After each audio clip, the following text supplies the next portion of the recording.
Hello stock market traders investors and friends. दोस्तों, स्वागत है आपका डे 9 में और सीरीज़ का नाम है 50x एम्पायर चैलेंज।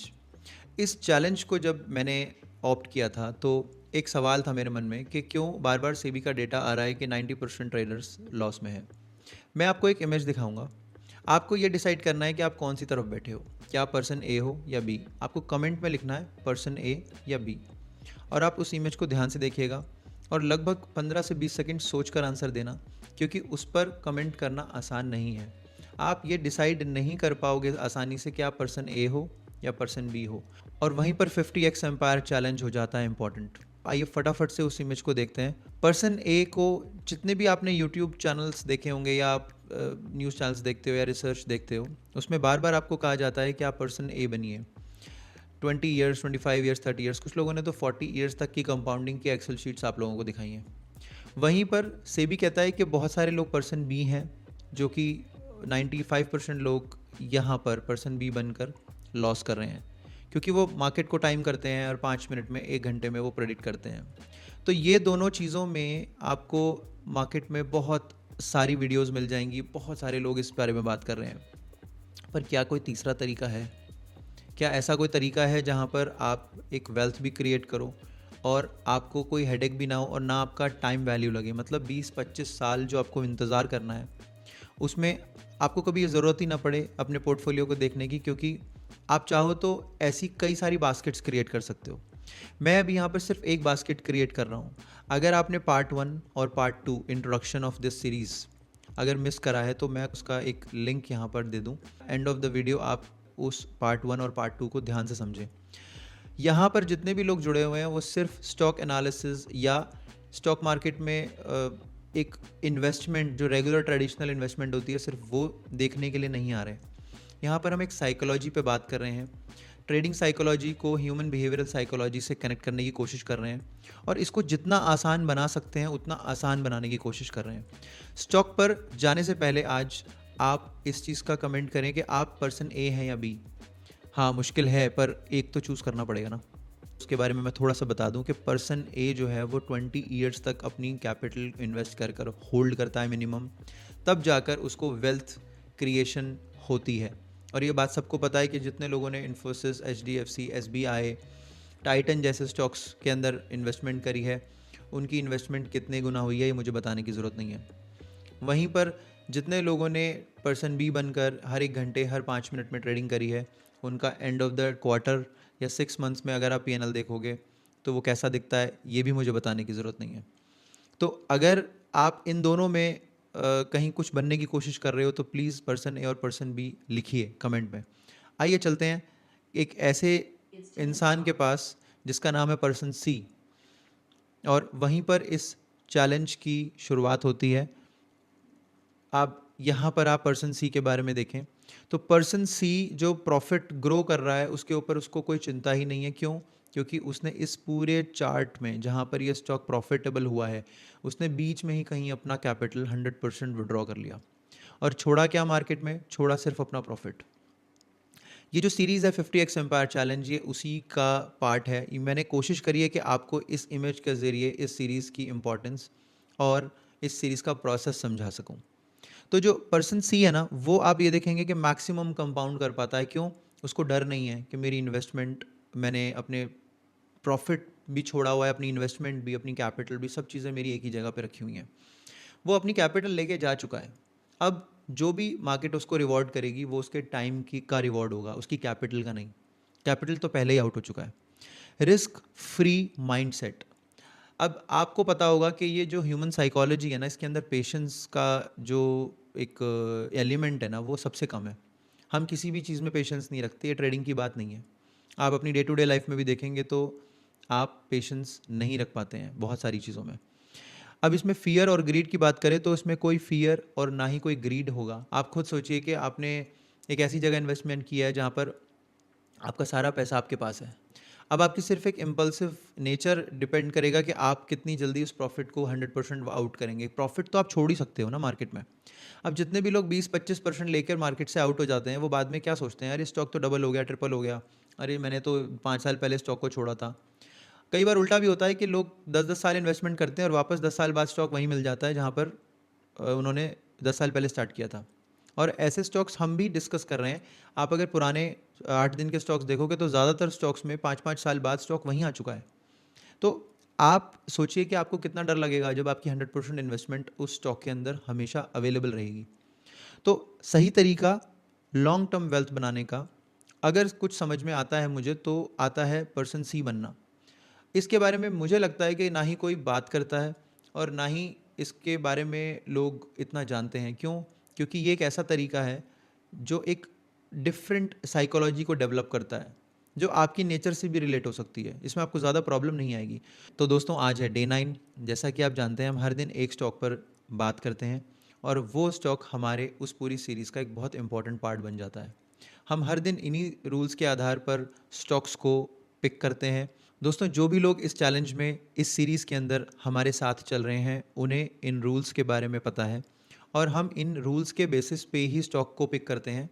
जब तक हम हर रूल को फॉलो नहीं कर लेते, तब तक हम उस स्टॉक के अंदर कोई भी तरीके का इंटरेस्ट शो नहीं करते। स्टॉक का नाम है बाटा इंडिया। तो अगर आप इस स्टॉक को देखोगे तो कंपनी ने हेल्दी डिविडेंड मेंटेन किया हुआ है और ऐसी ही चीज़ें आपको लॉन्ग टर्म पर लेनी चाहिए जहां पर आपको कंपनी का एक कमिटमेंट दिखे शेयर होल्डर्स की तरफ। कंपनी का जो वर्किंग कैपिटल है, उसकी रिक्वायरमेंट्स रिड्यूस हुई हैं।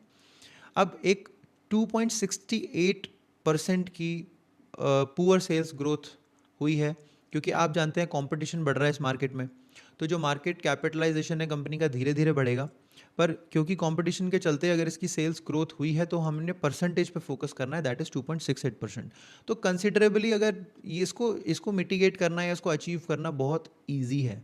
तो 2.5% या 3% एक ऐसा नंबर होता है जिसको आप कंपनी इवेंचुअली अपनी ग्रोथ दिखाकर जल्दी से जल्दी अचीव कर सकती है। तो इसमें ज़्यादा सोचने वाली बात नहीं है। 600 से 750 करोड़ तक इनके एक्सपेंसेस रहते हैं और जो कि सेल्स के नंबर के साथ साथ पैरेलल चल रहे हैं। ऑपरेटिंग प्रॉफिट की बात करूं तो इस बार ऑपरेटिंग प्रॉफिट इनका बढ़ा है और 2022 से लेके 2025 तक अगर इनके मैं प्रॉफिट मार्जिन की बात करूं, प्रॉफिट बिफोर टैक्स भी ठीक है, 89 करोड़ रुपीज़ है। पिछले क्वार्टर में अगर आप देखोगे सितंबर में, तो इन्होंने सिर्फ 19 करोड़ रुपीज़ शो करे थे। और इतनी आप अचीवमेंट देखोगे तो अपने सबसे बड़े नंबर जो कि है 144, ये इसके पास में अगर इसको जाना है तो लगभग 100 करोड़ के आसपास का इसका अगर ऑपरेटिंग प्रॉफिट है, वो भी बिफोर टैक्स, तो मुझे थोड़ा समझ में आता है। ठीक है, नेट प्रॉफिट 66 करोड़ है। सेल्स इनकी एक बैंडविथ में है, लगभग मार्च 2020 से लेके अब तक ये कुछ 3000 करोड़ के ऊपर की ही सेल्स दिखा रहे हैं। और इनके एक्सपेंसेस भी एक थ्रेशहोल्ड पे ही हैं, जैसे कि 2000 करोड़ से लेके 2800 करोड़ के बीच में। ऑपरेटिंग प्रॉफिट देखा जाए तो 734 इन्होंने नंबर दिया है, विच इज़ गुड। अभी रिसेंट में इनका 800 करोड़ या 700 करोड़ के बीच में कहीं ना कहीं फ्लक्चुएशन चल रहा है। ऑपरेटिंग प्रॉफिट मार्जिन इनका 21% दिखाया है इन्होंने लास्ट। प्रॉफिट बिफोर टैक्स अगर आप देखोगे तो 240 है। अच्छा, सबसे इम्पॉर्टेंट बात जो होती है ना किसी भी कंपनी के लिए, वो होती है उसके रिजर्व्स। आप ये देखोगे 2013 से लेके अब तक कंपनी के जो रिजर्व्स हैं ना, वो एक 1650 करोड़ से लेके कुछ 1400 करोड़ के बीच में घूम रहे हैं। तो 18 से लेके 25 तक, लगभग 7 साल तक कंपनी अपने रिजर्व्स को देखेंगे तो मेंटेन करके चल रही है। इनकी एक्सपेंशन के चलते बोरोविंग्स रिसेंटली बढ़ी हैं। इसमें आप ये देखेंगे कि अगर इनकी लाइबिलिटीज़ की मैं बात करूं, तो वो लाइबिलिटी भी किसी एक रेंज में है, एक रेंज में इनकी लाइबिलिटीज़ भी हैं। और दोस्तों देखिए, मैं जो एनालिसिस करता हूँ ना, उसमें मुझे चाहिए होता है कि मैं अपने स्टॉक से एक डिविडेंड एक्सपेक्ट करता हूँ। तो ये स्टॉक डिविडेंड तो दे ही रहा है, साथ में कैश जो है ऑपरेटिंग एक्टिविटीज़ से इनको जो कैश रिसीवेबल है, that is 3738, which is a good number. Recently इनका ये कैश जो ऑपरेटिंग एक्टिविटी से बढ़ा है। इसीलिए मुझे लगता है ये जगह एक ऐसी मैं आपको टेक्निकल एनालिसिस के ज़रिए दिखाऊंगा कि ये सारे नंबर्स कैसे चार्ट्स पे शो हो जाते हैं। इस जगह पर अगर मैं देखूं तो कैश फ्रॉम ऑपरेटिंग एक्टिविटीज़ इनका बढ़ा है। अब कैश फ्रॉम इन्वेस्टिंग एक्टिविटीज़ भी इनका बैलेंस हुआ है। देखिए, यहाँ नेगेटिव था, यानी कंपनी इन्वेस्टमेंट फेज़ में थी। अब कंपनी स्टेबल फेज़ में है, यहाँ पर इनको कैश आने लगा है अपनी इन्वेस्टमेंट एक्टिविटीज़ से। इन नंबर्स के ज़रिए हमें इस कंपनी की सिचुएशन का और आइडिया लगेगा आने वाले क्वार्टर्स में। नेट कैश फ्लो आप देखेंगे तो नेट कैश फ्लो भी अभी इनका बढ़ गया है। डेटर डेज पे एक रेंज में है तो ज़्यादा ध्यान देने वाली बात नहीं है, क्योंकि बहुत मेजर डिफरेंस नहीं आ रहा है। और इसमें जो मेन इंपॉर्टेंट चीज़ होती है वो होती है ROCE। तो कंपनी की जो ROCE है वो भी एक रेंज में है। लगभग 8% से ये इसको 20% लेके गए थे और अभी 15% है। तो फेयर इनफ, आई थिंक इसको हम आगे आने वाले क्वार्टर्स में भी कैलकुलेट कर सकते हैं। मुझे ये चीज़ पसंद आती है जिसमें कंपनी एक डिविडेंड पे आउट करती है। कंपनी का अर्निंग पर शेयर पिछले 2021 से, मैं आपको इसका इसका एनालिसिस आपको मैं चार्ट पे दिखाऊंगा। पर कंपनी ने जो अर्निंग पर शेयर होता है ना, जो इन्वेस्टर के लिए बहुत इंपॉर्टेंट होता है, 2021 से स्टॉक ने परफॉर्म नहीं किया, लगभग 21 और 22। उसके बाद में अर्निंग पर शेयर बीच में बढ़ा और फिर अचानक से रिसेंटली इसका अर्निंग पर शेयर कम हुआ, क्योंकि स्टॉक बिल्कुल स्टेगनेंट हो चुका है। इस टाइम ये अपने कंसोलिडेशन फेज़ में है और इसको हम टेक्निकल एनालिसिस के थ्रू देखेंगे। अब यहाँ पर इम्पॉर्टेंट चीज़ होती है कि हम इसके चलें पीई रेशोज़ पे। दोस्तों 51 का पीई है और इसके सभी पीयर्स के बीच में आप देखोगे तो ये टॉप 2 पे है। अब महंगी कंपनी या सस्ती कंपनी, तब सस्ता महंगा कुछ नहीं होता, इसमें कंपनी की क्वालिटी होती है। अगर इस कंपनी ने परफॉर्म नहीं किया तो इसका पीई भी कम होगा और साथ साथ ये कंपनी करेक्ट भी कर सकती है और ज़्यादा। मैं सबसे कम जो पीई देख पा रहा हूँ वो है श्री लेदर्स का। मैं आपको एक होमवर्क देता हूँ कि आप श्री लेदर्स के बारे में आप इन्फॉर्मेशन निकालिए और चेक करिए कि क्या ये इन्वेस्टेबल है।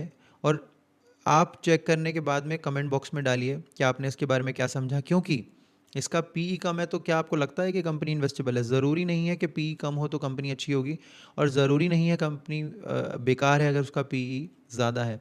It's all about value. तो थोड़ा सा होमवर्क करिए और आप मुझे बताइए, ताकि मुझे लगे कि जो मेरी ऑडियंस है या जो लोग इसको देख रहे हैं वो खुद भी एक इनिशिएटिव लेना चाहते हैं। तो चलिए जल्दी से चलते हैं इसके टेक्निकल एनालिसिस की तरफ। देखिए, क्यों 50x एम्पायर चैलेंज जैसी जो वीडियोस हैं वो इम्पॉर्टेंट हो जाती हैं, ऐसे चैलेंजेस या सीरीज़ क्यों इतनी ज़रूरी है? क्योंकि अगर आप देखोगे तो एक स्टॉक में, मैं यहीं से ले लेता हूँ, हालांकि इसका बॉटम और नीचे है, पर अगर किसी ने 2016 में स्टॉक में इन्वेस्ट किया था और 2026 चल रहा है, ठीक 10 साल बाद भी वो वहीं लगभग लगभग वहीं है जहाँ से ये चला था। तो आपने अगर इस 10 साल स्टॉक को होल्ड करना चाहा, जैसे कि लोग बताते हैं कि 20 साल 25 साल होल्ड करेंगे तो वेल्थ बनेगी, तो अगर आपने इसको होल्ड किया होता तो आपको लगता है कि आज आपकी वेल्थ बनी होती? साफ आपको इसका आंसर इसके चार्ट पर नज़र आ रहा है। तो अगर हम यहाँ पर पर्सन सी बनने की बात कर रहे हैं, जो पर्सन सी है वो मैंने आपको बताया कि पर्सन सी कौन है। ये पर्सन सी है ना, यही इसी के बारे में तो हम बात कर रहे थे।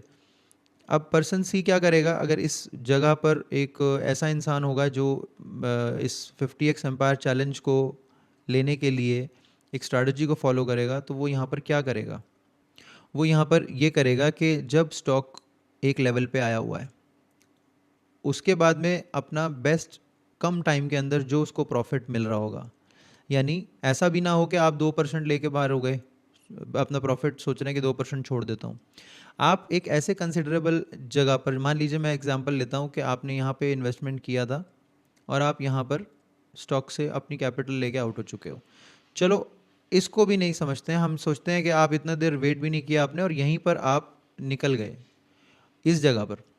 तो यहाँ से यहाँ आप अपनी उस कैपिटल को बाहर कर चुके हो। अब स्टॉक चाहे यहाँ जाए चाहे इसके ऊपर, या स्टॉक ज़ीरो हो जाए, आपको इस बात से कोई फ़र्क नहीं पड़ता, क्योंकि आप एक होप में हो और stock market is a hope. आपको नहीं पता मैनेजमेंट कैसे परफॉर्म करेगा, आपको नहीं पता मार्केट कैसे रिवॉर्ड करेगी इनकी हार्डवर्क को। कुछ साइक्लिक करेक्शन होती हैं जो नेचुरली किसी सेक्टर के अंदर आती हैं, कुछ जियोपॉलिटिकल करेक्शंस होती हैं जो मार्केट को स्लो डाउन करके 2 या 3 साल तक कंसोलिडेट करवा देती हैं। कुछ बुल फेजेस होते हैं जहाँ पर इस तरीके का आपको एक फेज दिखाई देता है। अब जितने भी लोगों ने यहाँ पर अगर इसको बाय किया होता, तो आप क्या सोच रहे हैं कि अगर उनका एनालिसिस करेक्ट नहीं होता? ऐसा नहीं है ना कि आप ये स्ट्रैटेजी को हर जगह यूज़ कर सकते हो।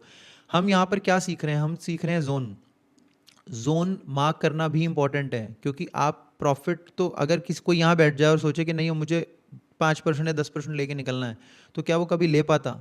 वो अपनी पूरी कैपिटल को ड्रॉ डाउन करवा देता।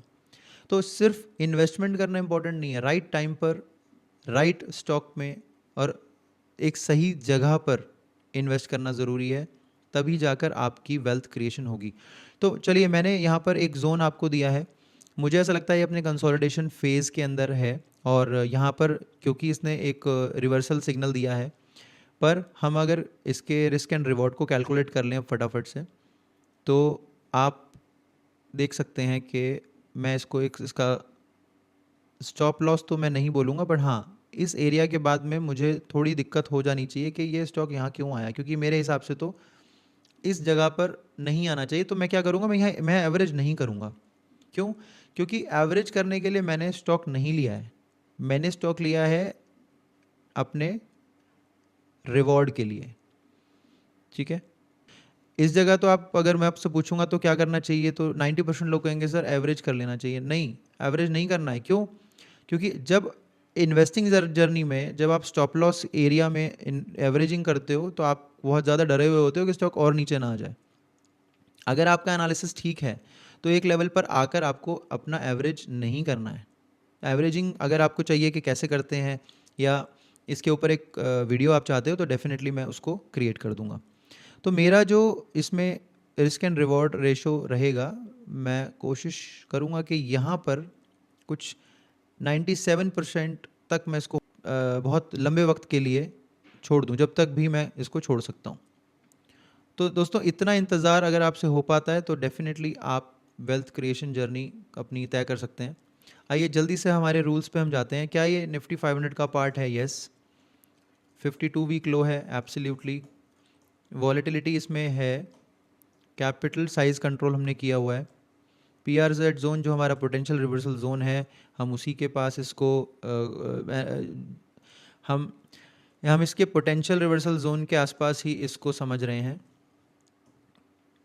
और लॉन्ग एक्यूमुलेशन इसका हो चुका है, जैसा कि मैंने इसके 10 से 11 साल का आपको एक फेज़ दिखाया है। मिनिमम पेशेंस मैंने इसमें 97 रखा है, तो चलो ये 90% पकड़ लेते हैं। और क्या हमने इसका स्ट्रक्चर समझा? यस, स्ट्रक्चर समझना बहुत ज़रूरी है। साइकोलॉजी हमारी बिल्कुल करेक्ट है, क्योंकि हम एक स्ट्रैटेजी और रूल्स बेस्ड इन्वेस्टिंग कर रहे हैं, तो हमारी साइकोलॉजी अपने आप करेक्ट हो जाती है जब हम रूल्स फॉलो करते हैं। हमने जोन भी इसके समझ लिए। विदाउट जोन हम कुछ भी इंटरेस्ट नहीं दिखाएंगे इसमें, जब तक हमारे जोन, हमें कंफर्टेबल जोन नहीं मिलेगा इसमें। तो दोस्तों, डे 9 के अंदर आप को मैं एक स्टॉक दे चुका हूँ। अब हमारे पास बचे हैं 41 स्टॉक्स, और लगभग 41 डेज़ हमारे बचे हैं। आप जल्दी से जल्दी इस चैनल को सब्सक्राइब कर लीजिए, ताकि कोई भी वीडियो आपसे मिस ना हो। और इसमें सिर्फ हम इन्वेस्ट नहीं कर रहे हैं, इसमें हम प्राइस एक्शन, अपने जोन, साइकोलॉजी, स्ट्रक्चर, सब चीज़ों पर काम कर रहे हैं। अगर आप चाहते हैं कि आपके अंदर भी एक कंट्रोल डेवलप हो, तो आप अभी के अभी इस चैनल को सब्सक्राइब करें। मिलते हैं हम कल डे 10 में।